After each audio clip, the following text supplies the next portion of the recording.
आज की ताजा खबर में जिन बड़ी खबरों से हम आपको रूबरू कराएंगे उनमें से एक बीजेपी की रुकनियत साजी की मुहिम से मुतल्लिक है। मुहिम के तहत पीएम मोदी वाराणसी में, अमित शाह हैदराबाद में और राजनाथ सिंह जयपुर में इस मुहिम से लोगों को जोड़ेंगे।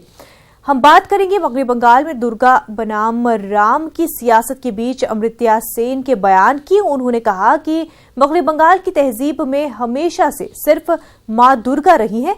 उसके साथ हम आपको बताएंगे रांची में होने वाले हुजूमी तशद्दुद की। एयरपोर्ट ग्राउंड में 3 मुस्लिम नौजवानों को तशद्दुद का निशाना बनाया गया। पुलिस में शिकायत दर्ज कराई गई है। इलाके में कशीदगी है।